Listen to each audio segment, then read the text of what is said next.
The first big Valorant tournament event of the year is now over, and we may have a new contender for the top team in North America after this tournament. What's up, ProGuides family? It's your host, Sergeant Frost, and today we are analyzing Envy's dominant win over Sentinels in the grand finals of the VCT Challengers Cup.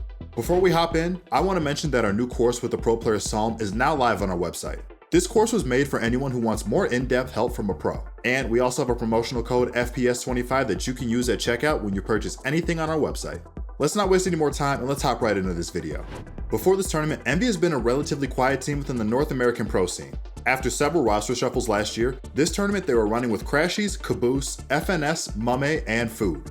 This entire roster has previous semi-pro and pro experience from the CSGO scene, so they are a very experienced and seasoned roster when it comes to performing in a tournament setting.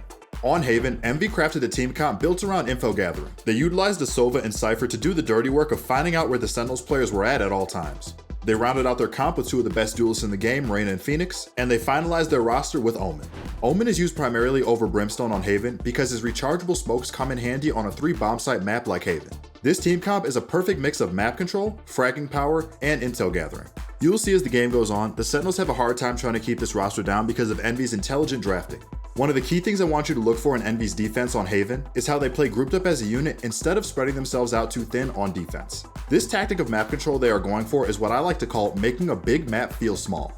Haven is one of the biggest and widest maps in the game, and that's mainly due to its 3-bomb site map design. This can spell trouble for a defending team because that means one bomb site will always be less fortified than the others, and that can be with players or utility.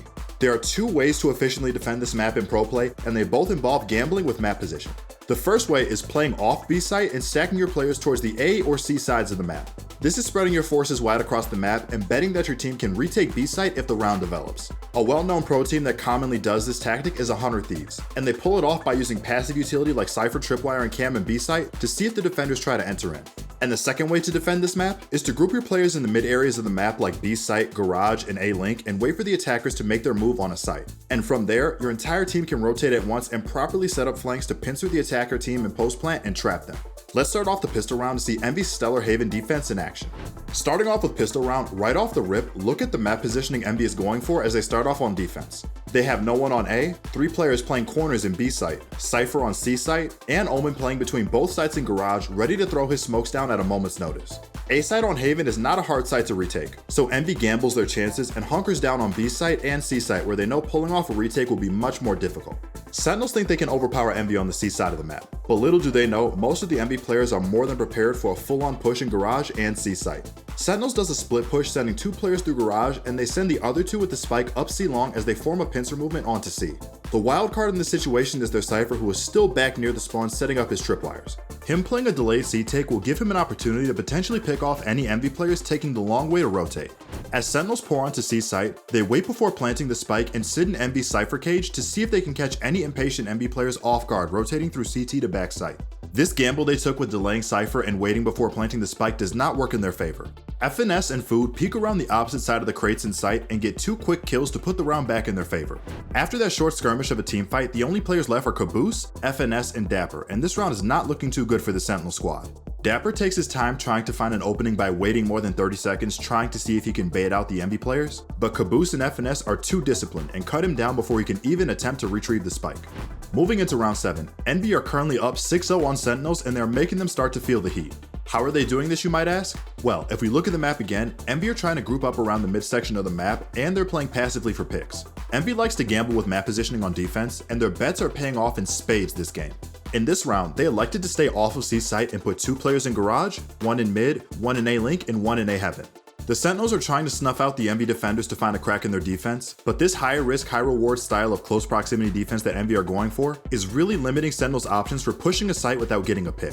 Sentinels test the waters and send Jet forward to put down her smokes in A and C link doors and force her to dash into site to get the Envy players to reveal themselves. While Shazam's Jet does manage to find a pick on Cypher, he is quickly traded out by Food, and now Sentinels are stuck between a rock and a hard place outside of B. What would be the correct move for Sentinels in this situation?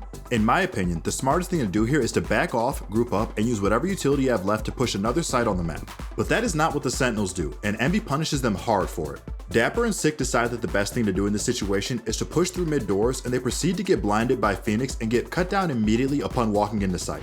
The last two players on Sentinels still don't attempt to back off of B site, and as the round progresses, they run out of time to rotate. Envy has a crossfire set up on B door since they have Spike down in sight, and with little time left on the clock, Sinatra and Zombs walk in only to be met with a wall of bullets from the Envy defenders. Mistakes when playing on offense are just as common in pro play as they are in rank play. We have coaches on our website ProGuides.com that can guide you through the process of becoming a more well-rounded and better attacker in Valorant. We have courses written by pro players that you are watching right now that can give you the knowledge you need to become a better player and start solo carrying your games. Don't make avoidable mistakes like the Sentinels players. Head over to ProGuides.com to get the rank that you deserve. Jumping into round 10, Envy is dominating this game with a scoreline of 8-1, and there's not much Sentinels can do about it. Over the course of this defense, Sentinels have attempted to take B site less and less. Envy's a smart team and have picked up on this mid-game shift in strategy, and they adapt their defense accordingly. Instead of grouping up around mid and having 2 or more players sit in B, they have now spread out with 2 on C, 1 in garage, and the last 2 holding the entrances on A site. B site is not a hard site to retake on Haven, so Envy is certainly not worried if Sentinels gets a plant down on B. It is worth pointing out that this round, Mummy is equipped with an AWP and he is playing Omen. The Sentinels know that not only is an AWP scary with how many long lines of sight the map Haven has, and Omen having the ability to get on top of objects with his shadow step makes the AWP even more deadly. So dry peeking and 5-man rushing sites will not be an option this round. The Sentinels are doing their best to avoid the AWP this round, and using their previous knowledge from earlier in this match that Mummy usually plays on C, they elect to group up and push A to avoid suffering any unnecessary casualties. Envy starts off this round strong as Crashy lands a nice headshot on a Sinatra, who gets a little overzealous by pushing A long without the help of his team. Envy does not stop their aggression here though. Food uses Phoenix's ult to create a presence on A long, and Crashy's tails behind him and finds more kills on a Dapper and Shazam to make the round a 5v3 in the first 30 seconds of the round. More kills go down in the middle of the map as Sick and Zombs looks to gain map control and salvage the round. But one thing they forgot to account for as they move in to recover the drop spike is that Mummy is very much still equipped with his AWP, and he has already rotated over to watch the spike from the back of A long. There's nothing much that the Sentinels can do here as he lands a collateral double kill on them with the AWP from A long as they move in to pick up the spike. Fast forwarding in this game, we're going to skip to the match deciding round 22 for Envy on offense. Envy have the luxury of taking their time this round because now that they have decimated the Sentinels economy, they will be on a broken bye. This turns the pressure up for Sentinels because now they are really feeling the heat and they have to march to the beat of Envy's drum. With their team having very few rifles and not being able to buy all their utility, the Sentinels are going to have a very rough time trying to repel the siege of a bomb site that Envy could throw at them. Envy start this round off spread across the map playing defaults and watching all entrances to bomb sites. Envy decide that they want to end the game here and they force a push onto C. C site is a prime bomb site to take in this situation because with the Sentinels having very few rifles to work with, it will be near impossible for them to retake the site if Envy plants for long and they defend it from the ult orb area. Crashies opens up with the Sova ult to feel out the defender's positions on site. He angles his ult towards the garage and C-link area to potentially make room for a spike carrier to push through garage and have a clear path towards C. After not connecting on his ult and finding any kills, Envy slows down because they know they don't have to force anything to win this round. Caboose gets insanely lucky though and finds a kill on a Shazam who is AWPing inside of B site. This now gives Envy the opportunity to capitalize and attack a bomb site before Sentinels can regroup and rotate. At the same time that Caboose found the kill on Jet, Zombs was mid gunfight with FNS and Sewers. If he connects with this kill, this will be a prime opportunity for Envy to take A site and use a 5-3 man advantage to end this game. Zombs eventually gets chased back into site and gets killed under Heaven, and now Envy has a clean bomb site to plant in, and they're allowed to set up to repel the Sentinels retake. After the plant goes down, a 4v3 situation turns into a 2v2, and with good communication between the Envy players, this allows for them to find the last 2 Sentinels players in A short and Heaven, and they win the round and close out the map Haven with a scoreline of 13-9. Before we move on to the next map, you guys know we can't go on without our question of the day. Today's question is, what other teams do you think will go big in the next Challengers tournament? I've seen some great performances out of the lesser known teams like Immortals and Luminosity, and I think they will be fierce competitors moving on into the future. Let us know what your answer is in the comment section down below. After seeing that game on Haven, I bet it wouldn't be a surprise to you to know that Envy stomped Sentinels even harder on Bind, and it wasn't pretty. But that doesn't mean that there weren't any worthwhile rounds to talk about on this map, so let's dive in. Starting off with this pistol round, there's one thing I want you to have in the back of your mind while you watch this round, and that is long flanks win games. As we begin this round, look at this map setup for Envy. This right here is prime divide and conquer when attacking in Valorant. Envy sends Food to chill and slow walk through A showers onto A site, while the rest of Envy pushes up B long. The plan here is for Envy to find a kill on or around B site to trigger the quick rotations from the Sentinels. And when they rotate off of A, Food can walk in uncontested and set up presence while his team hits the teleporter and plants at A. This is a genius bait and switch plan from Envy that works out exactly how they intended to and allows for them to pick up a decisive round win. Once the round starts, Envy walks up B long and tries to bait out a kill on B site, but unfortunately Crashies dies in the process. With quick thinking, Envy recovers quickly because they know the X factor of this round is Food getting control of A site. Their plan goes off without a hitch as Food finds 2 kills on Sentinels players rotating back just as planned, and Envy clean up the rest of the defenders and win the round with 3 players left alive. Round 5 starts off with a bang, as Caboose lands one of the most insane pre-fire running one-taps I've ever seen onto Dapper in B site. Envy were spread out to start this round, trying to find picks on the Sentinels players, but now that they have a great opportunity that was gifted to them off the great gun skill of Caboose, Envy looks to push their advantage here, and Crashy Sova ults from outside of showers hoping to connect with defenders rotating through CT to B site. The best thing about watching Envy play out these rounds is that they never let their foot off the gas when they have an advantage in a round. They are one of the best teams in the game when it comes to playing with a man advantage, and that is very apparent in this bind game.